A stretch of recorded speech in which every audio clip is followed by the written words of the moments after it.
So Joel Embiid, he's gone full Greg Oden. The man is injured again. And I called this earlier on in the season. I said this was almost certainly going to happen with what the Joel Embiid injury is. That it wasn't an injury. His knees are just done. Like, they're just done. But Joel Embiid, official injury status for the Sixers Thunder game. Joel Embiid, foot ruled out Sunday. And in fairness, it's not a knee injury. I think his body is just done. His body is just done. That was a couple of days ago. And the reality of the situation is that Joel Embiid, again, has been ruled out for tonight's game with their, for the fourth consecutive game. They play the next game on Wednesday night where they host Brunson and the Knicks. Joel Embiid's in his ninth season. I'm pretty sure he was announced as injured again for this game. Wasn't he? I think he was, whenever their next game is, he was announced as injured again.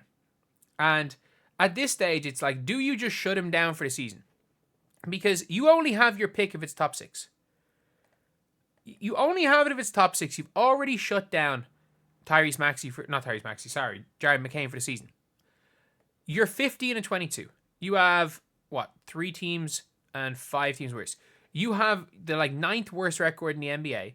And unless your pick is a top 6 pick, you don't own the pick. I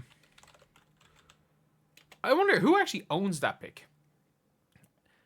Please tell me it's not OKC. Please tell me it's not OKC.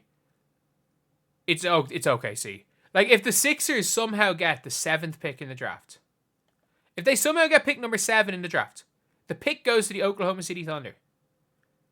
Genuinely, the pick goes to the freaking Thunder if they get the 7th pick.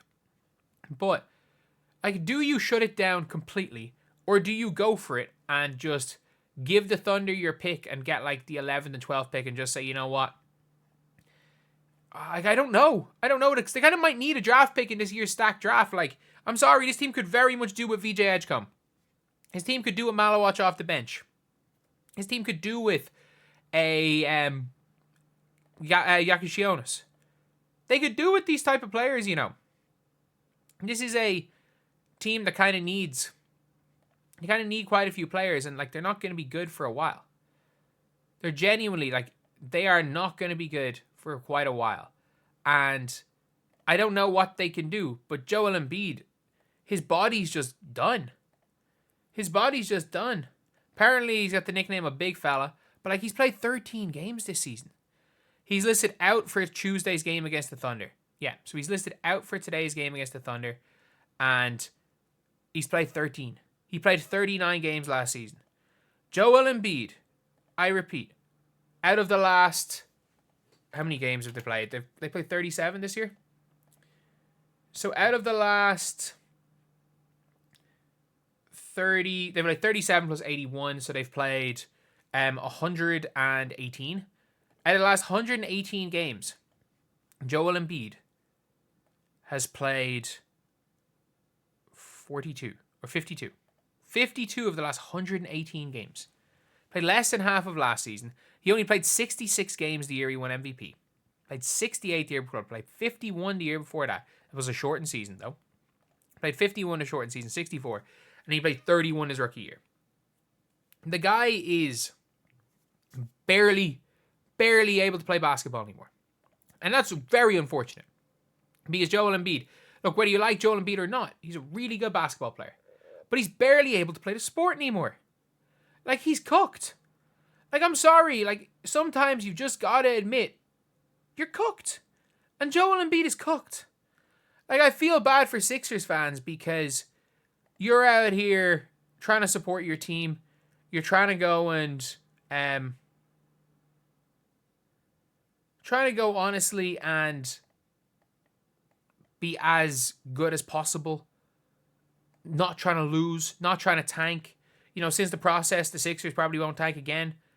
But at this stage, it's mental. It's absolutely mental what is going on with the Sixers. And also, the fact that you signed Podcast P doesn't help. And that really doesn't help. Like, everybody's being like, oh, look at Paul George's stats over the last few games. He's putting up better numbers. He should be. He should be. They've got nobody. I'm sorry, like, if Paul George isn't putting up better stats, there's something really wrong because they've got nobody. And by the way, even though Paul George has had a couple of decent games, he had a good half in one of the games, he is still shooting 42% from the field.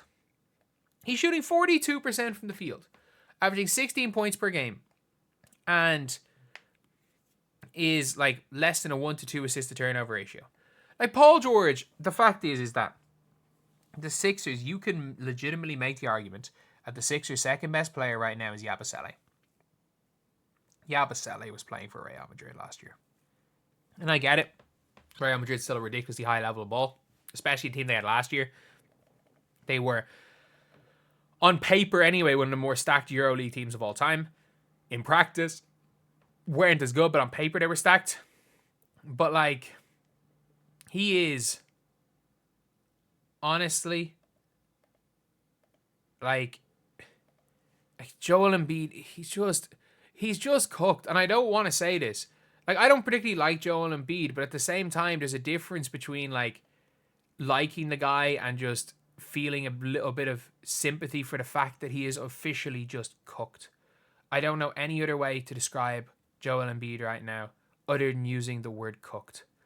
But, yeah, let me know if you guys think I'm wrong or if I'm right with that, and whether or not you guys think that Joel Embiid, like, the Sixers should try build around him. Because if I'm the Sixers, and I said it 2 months ago, I would do whatever I could. I would do whatever I could to get rid of Joel Embiid. I would do whatever I could to get any asset by trading him, because I was fully convinced that he was cooked. And it seems like, yeah, that is the case. And for Sixers fans, let me know what you guys think if you are a Sixers fan. Do you guys think that Joel Embiid has any, like, chance of staying in the NBA? Do you guys think that he's done? Do you guys think that he's got more than 3 or 4 years left? Because I don't see how Joel Embiid can play. Maybe he can play 15 minutes a night and keep doing that like a Bill Walton and become a sixth man. But he has foot problems. He's played through freaking Bell's palsy at times. His knees swell when he runs. Like, I don't know if playing professional sport is a good idea for his body at this stage. Like, he's going to be a guy that I think is going to struggle to walk at the end of his career when he's finished. But, yeah, that is pretty much it, lads. Let me know in the comment section what you guys think. And thank you guys for watching. Please like, comment, and subscribe.